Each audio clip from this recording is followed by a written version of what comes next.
मैंने बता रहा था, इधर फिर एक बार से फिर देख लो। कॉम्प्लेक्स नंबर सेमेस्टर संख्या, इधर देख अंदर कॉम्प्लेक्स नंबर मतलब सेमेस्टर संख्या। सेमेस्टर का मतलब संसार में जितने भी संख्या है, चाहे परमेय अपरमेय काल्पनिक है कैसी भी है, वो सभी संख्या किसमें आती है? कॉम्प्लेक्स में।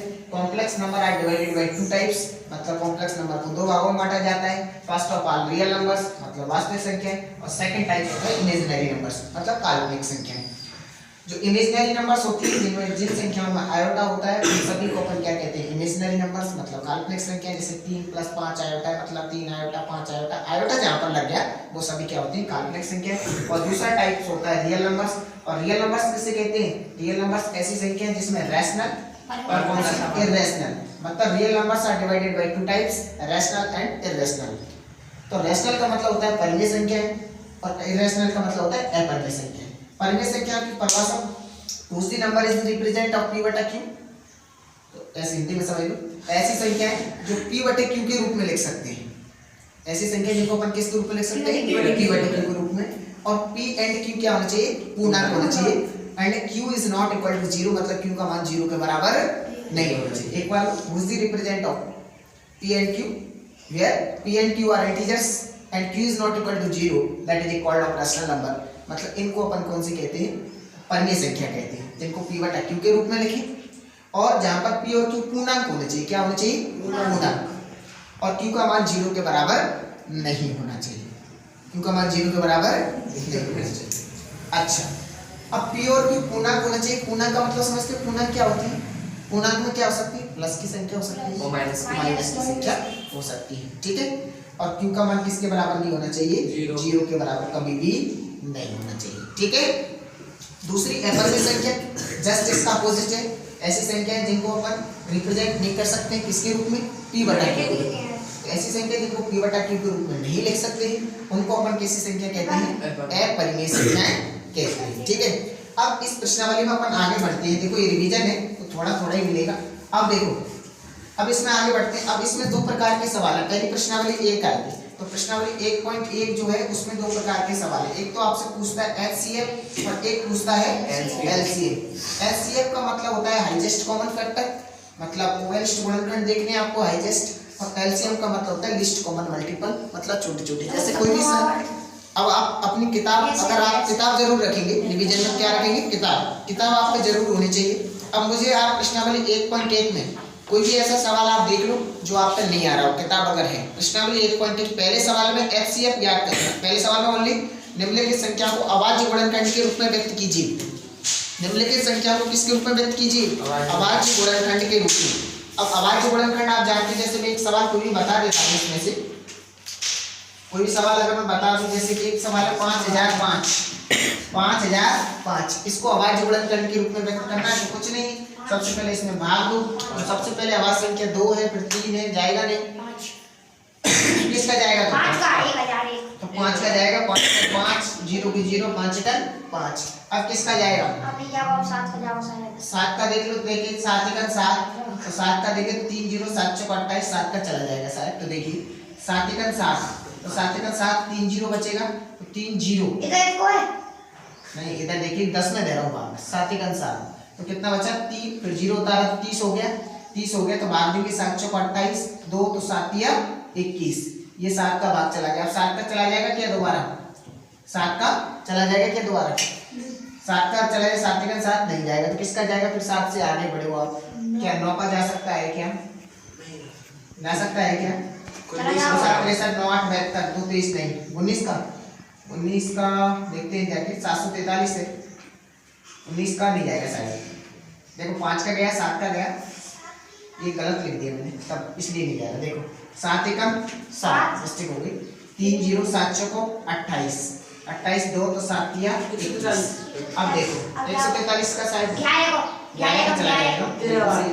11 का 11 और 11 किया 33, फिर 13 का चला जाएगा। इस तरीके से भाग देते जाते हैं। तो इस तरीके से ये अभाज्य गुणनखंड जैसे 5005 है, इसको अभाज्य गुणनखंड क्या है? 5 गुणा 7 गुणा 11 गुणा 13। इस तरीके से अपन इसको अभाज्य गुणनखंड के रूप में व्यक्त कर सकते हैं, जो कि पहले सवाल में सभी इस प्रकार के हैं। दूसरे सवाल में अपन को क्या है? पूर्णांक के निम्नलिखित युग्मों के HCF LCM ज्ञात करने हैं और जांच करना है कि दो संख्याओं का गुणनफल बराबर होता है HCF into LCM। मतलब मान के चलो पहली संख्या a है और दूसरी संख्या b है, तो इन संख्याओं का गुणनफल बराबर होता है इन संख्याओं के एचसीएम और इन संख्याओं के एलसीएम के गुणनफल के। ये सूत्र भी है, इस पर आधारित कोई ना कोई सवाल भी पूछा जाता है, ठीक है, इस पर ध्यान दे रहे। अब वैसे देखो एक सवाल मैं देख देता हूँ कोई भी इसका, वैसे सभी सवाल सिंपल है, कोई सा भी आप देख लेना। मैं देख रहा हूँ जैसे एक संख्या है 26 और एक संख्या है 91, इनका सबसे पहले एचसीएफ ज्ञात करो और क्या ज्ञात करो, एलसीएम ज्ञात करो, और उसके बाद में इन संख्याओं को चेक करो कि इसको फॉलो कर रहा है या नहीं कर रहा। तो एचसीएफ सबसे पहले, एचसीएफ कैसे ज्ञात करते हैं, एलसीएम कैसे ज्ञात करते हैं, आप सबको पता है। देखो मैं एक सरल सा तरीका बताता हूँ आपको। जब भी आपको एलसीएम ज्ञात करना हो ना, तो एलसीएम के लिए दोनों गुणनखंडों को एक साथ रखो, 26 और 91। कब एलसीएम बहुत इंपॉर्टेंट रहता है, जिससे आपको झंझट नहीं रहता। भाग दे दो मेरे हिसाब से, दो का इसमें तो चला जाएगा, तो एक संख्या में भी अगर जा रहा है तब भी दो, दूसरी में नहीं जा रहा है कोई बात नहीं, एलसीएम। तो देखो 2 1 2 2 3 6 इसमें नहीं जा रहा है, ऐसा कैसा रखो। अब देखो 13 का चला जाएगा क्या, 7 का चला जाएगा, शायद 7 का उसमें चला जाएगा, तो 13 में नहीं जा रहा, तो 13 को ऐसे ऐसा रख लो, 91 में चला जाएगा, तो 13 7 91 13 बार जाएगा, कितनी बार जाएगा, 13 बार। 13 का 13 जो एलसीएम आया है किसका, 26 एंड 91 का एलसीएम क्या है, 2 गुणा 7 गुणा 13, इनको गुणा कर दो तो 13 7 91 और 91 दूनी कितने होते हैं, 90 182 हो गए। तो इनका एलसीएम जो आया वो कितना आया, 182। अब इसका एचसीएफ पता करो, तो एचसीएफ के लिए आपको एक तरीका बता देता हूँ। अलग अलग गुणनखंड करो 26 का और अलग अलग गुणनखंड करो किसका, 26 का आप करोगे 2 से 2 की तो 13 बार, 13 से दोगे तो 1 बार, ऐसे इधर 7 का दोगे तो 13 बार, 13 7 91 और 13 का दोगे तो 1 बार। तो जैसे 26 के गुणनखंड लिखो आप, 26 के गुणनखंड कितने हैं, 2 गुणा 13 और 13 के गुणनखंड कितने हैं, 7 गुणा 13। तो इनमें जो कॉमन मिल रहा है, कॉमन मिल रहा है दोनों गुणनखंड में, क्योंकि नाम होता है हाईएस्ट कॉमन फैक्टर, तो हाईएस्ट कॉमन मिल रहा है 13, तो इसका एचसीएफ कितना आ गया 13। तो 26 × 91 का एचसीएफ आ गया 13। अब इनमें रख के देखो संख्या पहली क्या है 26, दूसरी क्या है 91 बराबर एचसीएफ कितना है 13 इनटू एलसीएम कितना है 182। क्या ये बराबर है क्या, हां जी, गुणा करके देखो बिल्कुल बराबर है, ठीक है, बिल्कुल बराबर है। 13 दूनी 26, इधर देखो 26 सेकंड 26, ठीक है, बिल्कुल बराबर है। तो ये जो क्या इस प्रकार से इसका कौन सा सवाल होता है, दूसरा। अगला सवाल अगर देखें तीसरा, अभाज्य गुणनखंड विधि द्वारा निम्नलिखित पूर्णांकों के एचसीएफ एलसीएम ज्ञात कीजिए। वही एचसीएफ का तरीका बता दिया, जब भी करो अलग अलग तीनों के फैक्टर करो, एलसीएम करो एक साथ तीनों के फैक्टर करो, तो ये भी सवाल में कोई दिक्कत नहीं। चौथा सवाल में ये दे रखा है कि एचसीएफ, चौथा सवाल में दे रखा है इसका, देखिए चौथा सवाल 1.1 का जो चौथा सवाल दे रखा है उस पर देख लें एक बार। तो चौथा सवाल क्या दे रखा है, देखिए चौथा सवाल दे रखा है एचसीएफ 306,657 का निकाल के दे रखा है 9, तो एलसीएम पूछा है, तो बहुत सिंपल है। तो देखो एचसीएफ कितना 306,657 का निकाल के दे रखा है 9, तो पूछा है एलसीएम बताओ, कौन सा सूत्र लगेगा बताओ, 306 अभी लिखा वही सूत्र देगा। एलसीएम पूछ लिया, दो संख्या दे दी, तो बहुत सिंपल है, पहली दो संख्या का गुणनफल बराबर होता है एचसीएफ इनटू एलसीएम, ये लग जाएगा। अब देखो पहली दो संख्या कौन सी, पहली इनटू दूसरी कितनी है 657, एचसीएफ निकाल के दे रखा है 9 और पूछा है एलसीएम बताओ, तो एलसीएम क्या करेंगे 9 का चला जाएगा बटे में, तो 9 आ गया बटे में, 9 से इसको काट दो, 9 3 27 है, 9 से कट जाएगा 34, 9 3 27, 3 6 कट जाएगा, देखो 9 3 27 और 3 बच रहा है 6 9 चौको 36, 34 बार कट गए और 657 को किससे गुणा कर दो 34 से, तो किसका मान आ जाएगा, एलसीएम का मान आ जाएगा। ठीक है, ये सवाल क्लियर हो गया। आगे सवाल देखिए, आगे गए चौथा हो गया, पांचवा देखो, पांचवा को जांच कीजिए कि क्या किसी प्रकार की संख्या n के लिए 6 अंक 0 पर समाप्त हो सकती है, मतलब ये पूछ रहा है। देखो चौथा सवाल देखना, ये कैसे होगा, देखो इधर चौथा नहीं पांचवा है, जांच कीजिए कि क्या जांच करना है कि 6n जो है ये अंक क्या 0 पर समाप्त हो सकता है क्या, ये चेक करो। जहां पर n नेचुरल नंबर है, n की प्रकार्तिक संख्या है, कैसी संख्या है, प्रकार्तिक संख्या क्या होती है, ऐसी संख्या है जो 1 2 3 इस प्रकार से जो काउंटिंग के लिए यूज की जाती है, उनको क्या कहते हैं, प्रकार्तिक संख्या। ठीक है, तो n का मान रखते जाओ, जैसे 6, n का मान 1, तो 6 की घात कितना आएगा 6, क्या 0 पर समाप्त होगा 6 2 36, 3 रखो 6 3 216, क्या ये 0 पर समाप्त होगा, कभी 0 पर समाप्त हो सकता है क्या, नहीं, ये 0 पर समाप्त नहीं हो सकता। छठवां सवाल देखिए, व्याख्या कीजिए कि 7 × 11 × 13 भाज्य संख्या क्यों है। ये देखो, ये अच्छा एक चीज क्लियर कर लो, छठवां सवाल में ये पूछ रहा है कि ये जो संख्या दे रखी है, एक संख्या दे रखी है 7 गुणा 11 7 गुणा 11 गुणा 13 प्लस 13, एक संख्या तो ये दे रखी है, और एक संख्या दे रखी है 7 गुणा 6 गुणा 5 गुणा 4 गुणा 3 गुणा 2 गुणा 1 प्लस 5। ये संख्या पूछ रहा है भाज्य क्यों है, ये भाज्य क्यों? सबसे पहले क्लियर करो भाज्य और अभाज्य होती क्या है, ठीक है। तो सुनो, भाज्य संख्या का मतलब मैं आपको, और अभाज्य संख्या का मतलब क्लियर बता दूं आपको। अभाज्य संख्या वो होती है, देखो, जिसमें एक का भाग जाए स्वयं का, और एक तो जाए स्वयं का भाग, किसका? स्वयं का, और एक किसका जाए? एक का, वो संख्या कहलाती है अभाज्य। मतलब स्वयं का मतलब जैसे कोई संख्या है 2 है, क्या है? 2। देखो 2 में स्वयं का भी चला जाता है, 2 का स्वयं मतलब खुद संख्या 2, और 2 में 1 का भी भाग चला जाता है, इसलिए सबसे छोटी अभाज्य संख्या कौन सी होती है? 2 होती है। क्या 3 अभाज्य संख्या है? बिल्कुल अभाज्य संख्या है, क्योंकि इसमें स्वयं का जाता है और 1 का जाता है, इसके अलावा किसी भी संख्या का नहीं जाता। लेकिन भाज्य संख्या का मतलब ये होता है स्वयं का भी जाए, 1 का भी जाए, इसके अलावा किसी और संख्या का भी जाए। 5, ठीक है। हाँ, सबसे छोटी भाज्य संख्या कौन सी? 4, ठीक है। अभाज्य भाज्य मतलब समझ गए? तो इसमें चेक करो, देखो ये 7 गुणा 11 गुणा 13 ये भाज्य संख्या है। देखो 13 इसमें भी है, 13 इसमें भी है, तो 13 कॉमन निकल आएगा इसमें से, तो बचेगा क्या? 7 गुणा 11 प्लस 1, 13 का 13, तो 13 कॉमन, 13 का एक्स्ट्रा भाग जा रहा है, इसमें अलग से संख्या होनी चाहिए कोई भाग जाने के लिए। और इसमें देखो 7 गुणा 6 गुणा 5 गुणा 4 गुणा 5 कॉमन आ जाएगा, क्या कॉमन आ जाएगा? 5, इसमें 5 अलग से संख्या आ जाएगी। कहने का मतलब कैसी संख्या है? भाज्य संख्या है। तो भाज्य संख्या क्या होती है? ऐसी संख्या है जिनमें एक और स्वयं के अतिरिक्त अन्य किसी संख्या का भी भाग जाता है, उसे भाज्य संख्या कहते हैं। और अभाज्य संख्या ऐसी संख्या जिनमें एक और स्वयं का भाग जाता है, उसे अभाज्य संख्या कहते हैं। सबसे छोटी अभाज्य संख्या कौन सी होती है? 2, और सबसे छोटी भाज्य संख्या 4। You are understand? अगले सवाल देखिए, 7वां लास्ट सवाल है 1.1 का। किसी खेल के मैदान के चारों ओर एक वृत्ताकार पथ है, इस मैदान में एक चक्कर लगाने में सोनिया को 18 मिनट लगते हैं, जबकि इसी मैदान में एक चक्कर लगाने रवि को 12 मिनट लगते हैं, और एक ही समय में चलना प्रारंभ करते हैं, तो एक साथ कब मिलेंगे? तो एक साथ कब मिलेंगे, इसका मतलब एचसीएफ पूछा है। क्या पूछा है? एचसीएफ, एक साथ कब मिलेंगे। तो 18 और 12 का एचसीएफ याद कर दो, हाईएस्ट कॉमन फैक्टर 18 का गुणन करना अलग कर लो, मैंने बता दिया 2 नाम 18, 3 3 9, 3 निकल 3, 12 का अलग कर लो, 2 चिक्की 12, 2 3 6 और 3 निकल 3। तो 18 के गुणनखंड तो क्या हुए? देखो 2 गुणा 3 गुणा 3, और 12 के गुणनखंड क्या हुए? 2 गुणा 2 गुणा 3। अब इसका मतलब क्या, वो मिल कौन सा रहा है? Highest common. एक तो 2 मिल रहा है और एक क्या मिल रहा है? 3। एक तो 2 मिल रहा है और एक क्या मिल रहा है? 3। तो 2 और 3 कितने हो गए? क्या इसमें? एक सेकंड मैं देख लेता हूँ। इतने समय बाद वे पुनः प्रारंभिक स्थान पर मिले। अच्छा ठीक है, पूरा नहीं पढ़ा था तो मैं सोच रहा था कि स्टार्टिंग में मिलेगा। तो इनका क्या निकलेगा? एलसीएम। तो 12 18 के एक साथ क्या निकाल लो? एलसीएम निकाल लो। प्रश्नावली 1.1 में अगर किसी को कोई समस्या हो, लास्ट है आप बार बार कहोगे कि क्या हुआ, तो 12 18 का इसमें एलसीएम निकाल लेना, कोई बात नहीं। तो सबको पता है 36 आ जाएगा। कितना आ जाएगा? 36, क्योंकि जैसे 2 चिक्की 12, 2 नाम 18, तो 2 से करेंगे 2 3 6 और 9 की 9, 3 से करेंगे 3 निकल 3 और 3 दिया 9, 3 निकल 3 निकल 3 दिया 9 36। तो एलसीएम कितने समय बाद वे पुनः प्रारंभिक स्थान पर मिले, इसका मतलब एलसीएम। तो प्रश्नावली 1.1 तो यहाँ हो गई समाप्त। ठीक है, अब आपको करना है प्रश्नावली 1.1 में कोई समस्या हो तो मुझे बता दें। प्रश्नावली 1.2 भी देखता हूँ। 1.2 में देखो, 1.2 भी देख लो, 1.2 पूरा देख लें। और देखो अगर आप समस्या आ जाए ना तो रिवीजन की पूरी क्लास रिकॉर्ड करके डालेंगे, चाहे कैसे वो डालेंगे।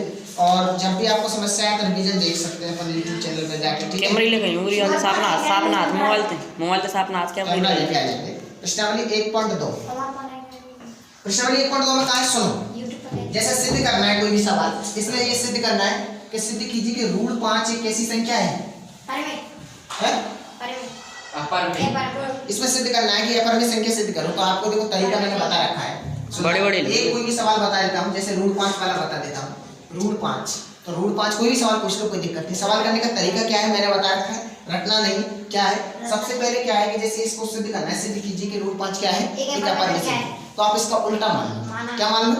आप मान लो कि रूट 5 एक परिमेय संख्या है। कैसी संख्या है? परिमेय संख्या है। सुनना, तो आप ऐसे लोगों को माना कि रूट 5 एक परिमेय संख्या है। पहली लाइन माना कि रूट 5 एक क्या है? परिमेय संख्या है। अब फिर लोगों अब यदि ये परिमेय संख्या है, कौन? रूट 5, तो परिमेय संख्या की परिभाषा लिखोगे। परम संख्या परिभाषा की ऐसी संख्या जिनको p बटा q के रूप में लिख सकते हैं और जहाँ p और q क्या है पूर्णांक है और q का मान 0 के बराबर नहीं होना चाहिए। इसका मतलब ये हुआ फिर आप परिभाषा लिख दोगे दूसरी जगह। परिभाषा लिखने के बाद अगर आपने परम संख्या मान ली तो ये √5 जो है वो किसके बराबर होनी चाहिए p बटा q के बराबर होनी चाहिए कि नहीं होनी चाहिए? हाँ जी। √5 p बटा q के बराबर होनी चाहिए। तो जब √5 p बटा q के बराबर होना चाहिए, अब क्या है कंपेयर करने के लिए इसके नीचे कुछ नहीं तो क्या मान लिया आपने 1। अब आपको √5 p बटा q के बराबर होना चाहिए और p और q क्या होना चाहिए पूर्णांक। अगर तुलना करें तो p का मान जैसे अगर तुलना करते हैं p और q का तो p का मान √5 और q का मान 1। या तुलना करके उल्टा भी लिख सकते हैं जैसे p का 1 से गुणा किया और q का गुणा किससे हुआ √5 से, तब भी p का मान कितना आएगा √5 और q का मान 1। तो p बराबर तो आया √5 और q बराबर आया 1। अब देखो q तो पूर्णांक है क्योंकि एक पूर्णांक होता है, प्लस का माइनस का सब पूर्णांक होते हैं। क्या p पूर्णांक है क्या? √5 क्या पूर्णांक है क्या? नहीं। पूर्णांक में तो प्लस माइनस होते हैं कि नहीं होते हैं? तो पूर्णांक है क्या? नहीं। तो इसका मतलब ये पूरी फॉलो नहीं कर रहा कंडीशन को, मतलब परम संख्या अपन ने मानी तो थी लेकिन परम संख्या की परिभाषा को पूरा नहीं कर रहा। कौन? √5। अतः √5 कैसी संख्या होगी f। लिखने का तरीका फिर देखो, कोई भी सवाल आ जाए पहला तरीका क्या है, मान लो कोई भी जैसे अपन में सिद्ध करना है आपको तो आपका एक ही तरीका है। पहला कि मान लो कि माना √5 एक उल्टा मान लो कि परम संख्या क्या है परम संख्या। अब यदि परम संख्या है तो परम संख्या की परिभाषा के अनुसार √5 को हम p बटा q के रूप में लिख सकते हैं। यहाँ पर p और q पूर्णांक होने चाहिए और q का मान 0 के बराबर नहीं होना चाहिए। इसके बाद जब q का मान 0 के बराबर नहीं है फिर अपन √5 को p बटा q के रूप में लिख के देखा तो √5 के नीचे कुछ नहीं तो क्या मान लिया 1। कंपेयर किया तो p का मान √5 और q का मान 1। अब q तो पूर्णांक है क्योंकि q का मान 1 है और q is not equal to 0 को भी पूरा कर रहा है क्योंकि q का मान 0 के बराबर भी नहीं है। लेकिन क्या p पूर्णांक है क्या? नहीं, क्योंकि p का मान आ रहा है √5 और √5 एक कैसी संख्या होती है अपूर्णांक संख्या होती है, ना कि पूर्णांक होती है। पूर्णांक अगर नहीं है तो इसका मतलब आप नीचे लिख देंगे अतः परम संख्या की शर्त को पूरा नहीं करता है, इसलिए √5 एक अपरमेय संख्या है। ये तो वास्तविक कंडीशन है। अब पासबुक गाइड में टीप के मास्टर ऐसी बना देते हैं पूरी बच्चे को भया भाई कि उसको कुछ पता नहीं। समझ गए? अब वास्तविक कंडीशन समझ गए सवाल की? ऐसे ही होगा सवाल। जैसे कोई सा सवाल देख लो, जैसे दूसरा सवाल मैं देखता हूँ। एक सवाल है 7√5, इसको भी देखो। तो 7√5 कुछ नहीं, सबसे पहले वही माना कि ये परमेय संख्या है तो परमेय संख्या की परिभाषा के अनुसार इस संख्या को p बटा q के रूप में लिख सकते हैं। तो लिख सकते हैं यहाँ पर p और q क्या है पूर्णांक होते हैं और q का मान 0 के बराबर नहीं होना चाहिए। अब p बटा q के रूप में लिख सकते हैं, परमेय संख्या है तो ये लिख दिया p बटा q के रूप में। अब सबसे पहले क्या कर लो, या तो एक √5 बराबर हाँ गुणा की संख्या बटे में इधर √5 रख लो, गुणा की संख्या बटे में जाएगी तो p बटा 7q ठीक है, p बटा 7। आप सुनिएगा √5 वाला बटे में आ गई। अब आप देखो तुलना करके, अब यहाँ से भी अगर आप तुलना कर लो ना डायरेक्टली फिर भी यहाँ कितना है अगर 7q देखो तो 7q बराबर 1 तो q बराबर 1/7। यहाँ पर तो कोई प्रॉब्लम नहीं है पूर्णांक के अलावा, लेकिन क्या p का मान √5 हो सकता है? नहीं। कोई बात नहीं हो सकता, नहीं हो सकता। तो p तो पूर्णांक होना चाहिए। पूर्णांक है क्या √5 नहीं है पूर्णांक। तो यहाँ पर भी ये परमेय संख्या की कंडीशन को पूरा नहीं करता। अतः 7√5 कैसी संख्या है? परमेय संख्या। हर सवाल इक्वली बिल्कुल समझ में आ रही बात। तो इस तरीके से मुझे ऐसा लग रहा है कि अब कोई ऐसी कंडीशन नहीं है इस सवाल में, जैसे 6 + √2 है, 6 + √2 तो वही कंडीशन होगी। माना कि एक परमेय संख्या है तो परमेय संख्या की परिभाषा के अनुसार इसको p बटा q के रूप में लिख सकते हैं। तो p बटा q के रूप में लिख सकोगे ना, p और q क्या है पूर्णांक। अब कंडीशन सॉल्व कर लो, 6 को उधर भेज दो क्योंकि √2 इधर रख लो, √2 एक साथ प्लस में तो माइनस √2 होगी बराबर p बटा q 6 उधर जाएगा तो किसका आएगा माइनस का। उधर सॉल्व कर लो √2 बराबर q का 6 से तो p - 6q बटे में कितना आएगा q। अब देखो q का मान तो चलो ठीक है एक आ गया। अब देखो p - 6q बराबर कितना है q का मान कितना है 1। तो p - 6q का मान रख दिए 1 बराबर कितना आ रहा है √2। तो p - 6 - 6 बराबर √2। तो बात वही आ रही, फिर वही √2 का क्या करेंगे, इसका कल इसने निपटेगा लास्ट में, ठीक है। तो वही क्या है p फिर पूर्णांक नहीं, फिर एक ऐसी संख्या है आप तो डायरेक्ट करना है, इसमें सोल्व करना है तो समझाया आपको ये करना है। सबसे पहले पहली लाइन ही लिखनी है, कोई भी सवाल हो कि माना कि ये एक परमेय संख्या, फिर नीचे लिखना है परमेय संख्या की परिभाषा के अनुसार इसको p बटा q के रूप में लिख सकते हैं, जहाँ पर p और q पूर्णांक होने चाहिए और q का मान 0 के बराबर नहीं होना चाहिए। फिर आप इसको बराबर कर देंगे p बटा q के रूप में, फिर तुलना करके लिख देंगे कि इसका मान पूर्णांक देंगे। तो अतः ये परिमेय संख्या इस शर्त को पूरा नहीं करता, इसलिए ये कैसी संख्या है, अपरिमेय संख्या है। बताओ आपको कैसे बताएं, कोई कंडीशन की ऐसे बता ठीक है। अगर कोई कंफ्यूजन हो तो मुझे देख दो। पहली प्रश्नावली मुझे लगता है डिवीजन कंप्लीट। यस बर्बाद अब दूसरी प्रश्नावली कल कर लेंगे मुझे लगता है। Yes. प्रश्नावली What? प्रश्नावली 2 को ऊपर